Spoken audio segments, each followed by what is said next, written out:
શ્રી સ્વામિનારાયણ ગુરુકુળ રાજકોટ સંસ્થાન આયોજિત SJS online ગુરુકુળમાં આપ સૌ વિદ્યાર્થીઓનું હાર્દિક સ્વાગત છે. હું વેકરિયા ભાર્ગવ આજે તમારું ધોરણ 8નું ગણિત લેવાનો છું. ધોરણ 8નું પહેલું ચેપ્ટર સમય સંખ્યાઓ. સંખ્યાઓ વિશે આ ચેપ્ટરમાં આપણે વાત કરવાની છે. સંખ્યાઓ આપણે પહેલા ધોરણથી ભણતા આવ્યા છીએ. પહેલા ધોરણમાં એવું ભણી ગયા હતા 1, 2, 3, 4 ત્યાંથી આપણે સંખ્યાઓ ભણવાનું શરૂ કર્યું છે. તો એ જે સંખ્યાઓ આપણે ભણીને આવ્યા છીએ ત્યારે 1, 2, 3 ભણ્યા હતા. એના આગળના ધોરણમાં માઇનસ વાળી સંખ્યાઓ આવેલી, એના પછીના ધોરણોમાં અપૂર્ણાંક સંખ્યાઓ ભણી ગયા છીએ. એ બધી જ જે સંખ્યાઓ છે એના પ્રકાર આપણે જોવાના છે. અહીંયા આગળના ધોરણમાં તમે ધોરણ 7માં પૂર્ણાંક સંખ્યાઓ વિશે ચર્ચા કરી છે. એના પછીની સંખ્યાનો જે પ્રકાર છે એ આપણે આ ધોરણમાં એટલે કે ધોરણ 8માં એના વિશે ચર્ચા કરવાની છે, જેનું નામ છે સમય સંખ્યાઓ. પણ આગળની જે સંખ્યાઓ છે એની વિશે આપણે ચર્ચા કરી લઈએ. પહેલા થોડીક ધૂળ ખખેલી લઈએ કે જેનાથી આપણને થોડુંક યાદ આવી જાય કે શું હતું. તો સંખ્યાઓનો પહેલો પ્રકાર આપણે ભણી ગયા હતા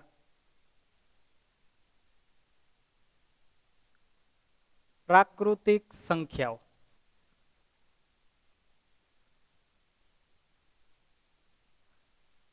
પ્રાકૃતિક સંખ્યાઓ એટલે શું? તો કે જે સંખ્યાઓ એટલે કે 1, 2, 3, 4, 5 આવી બધી જે સંખ્યાઓ છે એટલે કે 1 થી લઈને અનંત સુધીની જે સંખ્યાઓ છે એ સંખ્યાઓને કહેવાશે પ્રાકૃતિક સંખ્યાઓ. આમાં જોઈએ છે તો આપણને પૂર્ણાંક સંખ્યાઓ એટલે કે પૂરેપૂરી સંખ્યાઓ જોવા મળે છે. આમાં આપણને 1.5 જોવા મળતું નથી કે 3/4 એવી સંખ્યા પણ જોવા મળતી નથી. એટલે કે પૂરેપૂરી સંખ્યા જ જોવા મળે છે. તો પ્રાકૃતિક સંખ્યાઓ કોને કહેશું? તો કે જે સંખ્યાઓ એટલે કે 1, 2, 3, 4, 5 થી લઈને અનંત સુધીની જે સંખ્યાઓ છે એને કહેશું પ્રાકૃતિક સંખ્યાઓ. પ્રાકૃતિક સંખ્યાઓને સંકેતમાં એટલે કે તેને સંકેતમાં n વડે દર્શાવવામાં આવે છે.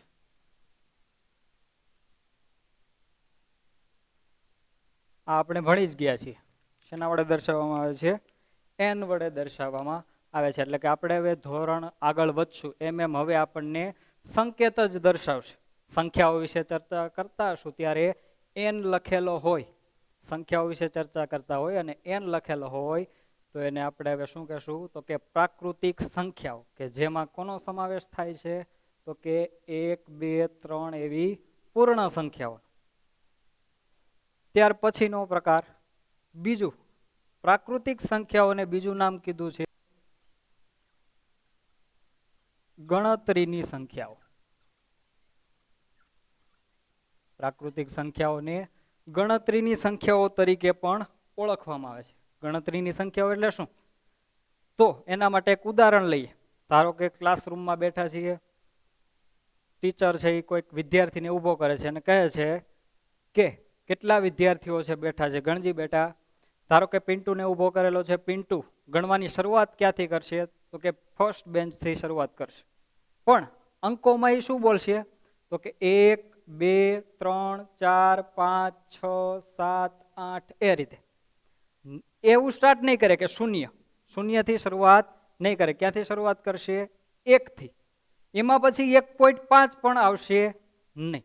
એટલે જ્યાં જ્યાં ગણતરી કરવાની હોય ત્યાં કઈ સંખ્યાઓનો ઉપયોગ થાય છે? તો કે પ્રાકૃતિક સંખ્યાઓનો. એટલે પ્રાકૃતિક સંખ્યાઓને ગણતરીની સંખ્યાઓ પણ કહેવામાં આવે છે. ત્યારબાદ સંખ્યાઓનો બીજો પ્રકાર પૂર્ણ સંખ્યાઓ. પૂર્ણ સંખ્યાઓમાં કઈ કઈ સંખ્યાઓનો સમાવેશ થાય છે જોઈએ એના વિશે. તો પૂર્ણ સંખ્યાઓમાં 0, 1, 2, 3, 4 થી અનંત સુધીની જે સંખ્યાઓ છે એ સંખ્યાઓને આપણે કેવી કહેશું? પૂર્ણ સંખ્યાઓ. તો પ્રાકૃતિક સંખ્યાઓ અને પૂર્ણ સંખ્યાઓ વિશે જોઈએ તો માત્ર કેટલો ફરક જોવા મળે છે આપણને, તો કે માત્ર એક શૂન્યનો ઉમેરો થાય છે. જો શૂન્ય આવી જાય તો એ સંખ્યાઓ કેવી કહેવાશે, તો કે પૂર્ણ સંખ્યાઓ. તો આપણને અહીંયાથી ડિફરન્સ ખબર પડે કે પ્રાકૃતિક સંખ્યાઓમાં શૂન્ય આવશે નહીં. જો શૂન્ય આવી ગયો હશે તો કઈ સંખ્યા ગણવામાં આવે છે, એને પૂર્ણ સંખ્યા. પૂર્ણ સંખ્યાને એટલે કે તેને સંકેતમાં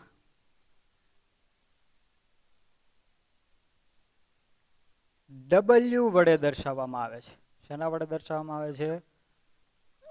W વડે દર્શાવવામાં આવે છે. પૂર્ણ સંખ્યાઓનો સંકેત શું છે, તો કે W. પ્રાકૃતિક સંખ્યાઓનો સંકેત હતો N. તો આ થઈ ગઈ વાત પૂર્ણ સંખ્યાઓ વિશે. ત્યાર પછીની સંખ્યાઓનો ત્રીજો પ્રકાર પૂર્ણાંક સંખ્યા. કેવી સંખ્યા? પૂર્ણાંક સંખ્યા. શબ્દ સમજવાનો છે. કેવી? પૂર્ણાંક સંખ્યા એટલે કે પૂરેપૂરી જ. અત્યાર સુધી પણ ચર્ચા આપણે કેવી કરી, તો કે પૂરેપૂરી સંખ્યાઓની જ કરી છે. હજી એક શબ્દ આવે છે જે પૂર્ણાંક સંખ્યા. તો હજી પૂર્ણાંક સંખ્યામાં એટલે કે પૂરેપૂરી સંખ્યામાં શું ઘટે છે, તો કે આપણે આગળના ધોરણમાં આના વિશે ચર્ચા કરી જ ગયા છીએ. તો કે કેવી સંખ્યાઓનો સમાવેશ થશે આમાં, તો કે ઋણ પૂર્ણાંકો વધશે. કયા પૂર્ણાંકો આવશે? ઋણ પૂર્ણાંકો આમાં વધારાના આવશે. આગળના જે છે એ તો આવવાના જ છે. એટલે કે કઈ કઈ સંખ્યાઓનો સમાવેશ આમાં થાય છે, તો આ સંખ્યાઓમાં શૂન્ય, ધન પૂર્ણાંક, ઋણ પૂર્ણાંક. ઋણ પૂર્ણાંકમાં પણ કેટલે સુધી, તો કે અનંત સુધી. ધન પૂર્ણાંકમાં તો કે અનંત સુધી અને વચ્ચે શૂન્ય. આવી જે સંખ્યાઓ રહેલી છે એને કહેશું આપણે પૂર્ણાંક સંખ્યાઓ. શબ્દ ઉપરથી પણ આપણને ખ્યાલ આવી જાય, સંધિ છૂટી પાડીએ તો પૂર્ણ પ્લસ અંક, પૂર્ણ પ્લસ અંક, પૂર્ણાંક સંખ્યાઓ. એટલે કે આમાં પણ હજી ઋણ, આમાં પણ અધૂરી સંખ્યાઓનો સમાવેશ થતો નથી. એટલે કે પોઈન્ટ વાળી અને અપૂર્ણાંક સંખ્યાઓનો સમાવેશ આમાં હજી થતો નથી. પૂર્ણાંક સંખ્યાને એટલે કે તેને સંકેતમાં Z વડે દર્શાવવામાં આવે છે.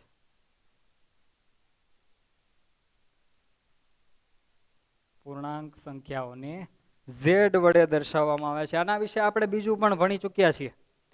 શું ભણ્યા હતા?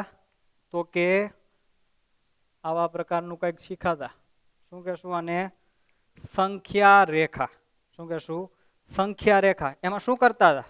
તો કે વચ્ચે શૂન્ય, જમણી બાજુ ધન પૂર્ણાંક, ડાબી બાજુ આ રીતે -1, -2, -3. એટલે કે ધન પૂર્ણાંક, ઋણ પૂર્ણાંક અને શૂન્ય. આ રીતની આપણે સંખ્યા રેખા પણ બનાવતા હતા.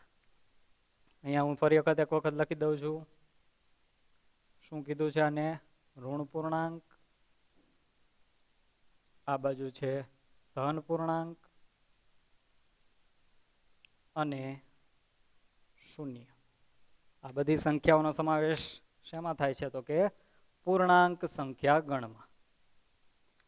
ત્યાર પછી સંખ્યાઓનો જે પ્રકાર, મેઇન પ્રકાર આપણે ભણવાનો છે ધોરણ 8માં, જેનું નામ છે સમમેય સંખ્યા. સમમેય સંખ્યા. તો સમમેય સંખ્યા માટેની વ્યાખ્યા આપીએ તો P/Q સ્વરૂપની જે સંખ્યાઓ હોય, P/Q એટલે કે P ના છેદમાં Q સ્વરૂપની જે સંખ્યાઓ હશે એને કહેવાશે સમમેય સંખ્યા. P ના છેદમાં Q એટલે કે અંશ છેદ વાળી સંખ્યાઓનો સમાવેશ પણ આ સંખ્યાઓમાં થશે. એના માટે જોઈએ આગળ વિસ્તૃતમાં ભણીએ તો અહીં પી અને ક્યુ પૂર્ણાંકો તથા ક્યુ એ શૂન્યેતર સંખ્યા હશે, જેમાં પી બાય ક્યુ સ્વરૂપ પણ કેવું લેવાનું તો કે પી અને ક્યુ કેવી સંખ્યાઓ હશે? પૂર્ણાંક સંખ્યાઓ તથા ક્યુ એ શૂન્યેતર સંખ્યા હશે. એટલે કે ક્યુ જે સંખ્યા લઈએ છીએ, એટલે કે જે છેદ લઈએ છીએ એ શૂન્યેતર હોવો જોઈએ. શૂન્યેતર નો મીનિંગ થશે શૂન્ય સિવાયની સંખ્યાઓ. કઈ થશે? શૂન્ય સિવાયની. એટલે કે છેદ ક્યારેય શૂન્ય હોવો જોઈએ નહીં. શું કામ છેદ શૂન્ય ન હોવો જોઈએ? એનો આપણે આગળ હમણાં એક્ઝામ્પલ જોશું કે શું કામ તેને સમય સંખ્યામાં લેવા આવતી નથી. કેવી? તો કે છેદમાં શૂન્ય હોય એવી સંખ્યાઓને. એની પહેલા જોઈ લઈએ કે તેને સંકેતમાં ક્યુ વડે દર્શાવવામાં આવે છે.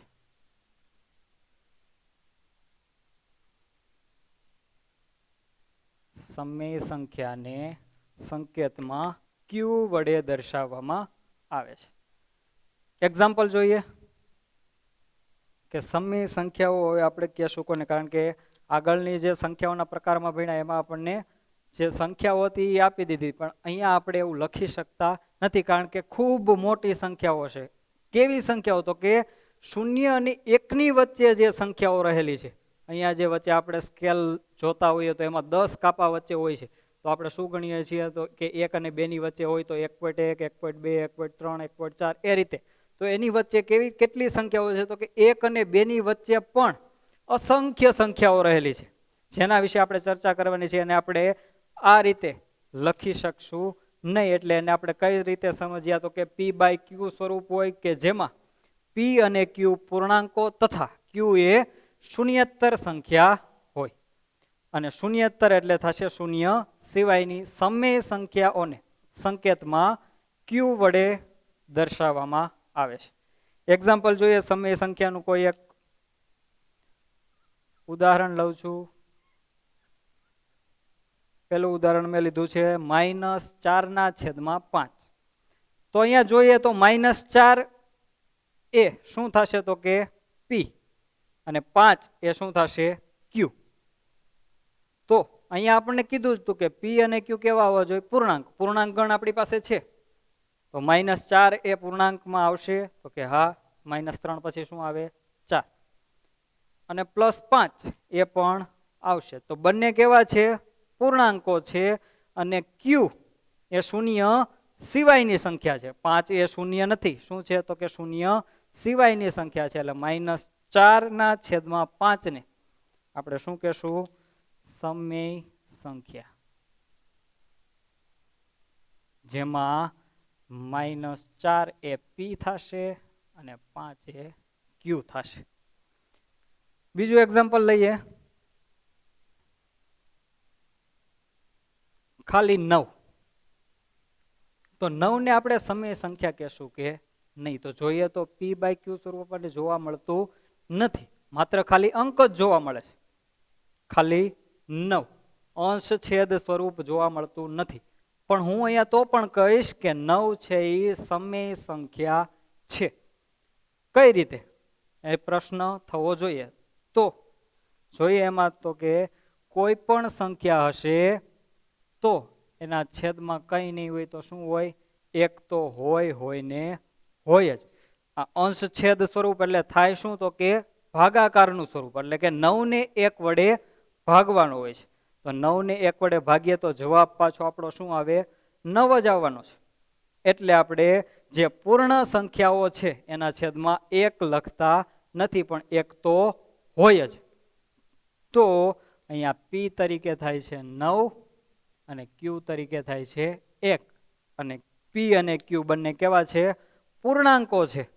અને ક્યુ છે એ શૂન્ય સિવાયની જ સંખ્યા છે. એટલે 9 ને પણ આપણે શું કહેશું? સમય સંખ્યા જ કહેશું. તો અહીંયાથી આપણે એક નક્કી કરી લઈએ કે સમય સંખ્યાઓમાં આવે કઈ કઈ સંખ્યાઓ? તો ધન પૂર્ણાંકો, શૂન્ય, ઋણ પૂર્ણાંકો અને બીજી કઈ તો કે p/q સ્વરૂપ વાળી જે સંખ્યાઓ છે, એટલે કે એમાં પણ આપણે જોઈએ તો ધન અપૂર્ણાંકો અને ઋણ અપૂર્ણાંકો, આ બધી જ જે સંખ્યાઓ છે એનો સમાવેશ સમય સંખ્યા ગણમાં થશે. હવે વાત કરી હતી કે શૂન્ય સિવાયનો જ છેદ શૂન્ય સિવાયનો જ લેવાનો છે, એ વાત વિશે ચર્ચા કરવાની છે આપણે. તો હું કોઈ એક સંખ્યા લઈશ 5 અને એના છેદમાં શૂન્ય લખીશ. મેં હમણાં જ કીધું કે અંશ છેદ સ્વરૂપ એટલે થાય છે શું? તો કે ભાગાકાર. ભાગાકાર કઈ રીતે હોય? તો કે ઉપરનું અંદર, નીચેનું બહાર. ઉપરનું અંદર, નીચેનું બહાર. તો ભાગાકાર કઈ રીતે કરતા હોઈએ છીએ આપણે? તો કે 12 જે અંક છે એનો ઘડિયો બોલવાનો, અંદરના અંકથી વટવાનું નથી. તો અહીંયા શૂન્યનો ઘડિયો બોલીશ, 5 થી વટવાનું નથી. આવશે જવાબમાં આપણને કંઈ પણ મળશે નહીં, કારણ કે કોઈ પણનો ગુણાકાર જો શૂન્ય સાથે કરવામાં આવે તો જવાબ હંમેશા શું મળે આપણને? શૂન્ય જ મળશે. એટલે આપણને આગળ કંઈ એનો જવાબ મળશે નહીં. એટલે કે છેદમાં જ્યારે શૂન્ય હોય ત્યારે એ પદ જે આપણને મળે છે એ કેવું મળે છે? તો કે અવ્યાખ્યાયિત. કેવું મળે છે? અવ્યાખ્યાયિત. એટલે કે એનું કઈ અસ્તિત્વ હોતું નથી. અસ્તિત્વ ન હોય એવી સંખ્યાઓનો સમાવેશ સમય સંખ્યા ગણમાં થતો નથી. તો આ વાત થઈ ગઈ આપણે સમય સંખ્યાઓની જે થિયરી પોર્શન છે એની. આગળમાં આપણે આનાથી જે આગળના ટોપિક્સ છે એની ચર્ચા કરશું. જય સ્વામિનારાયણ.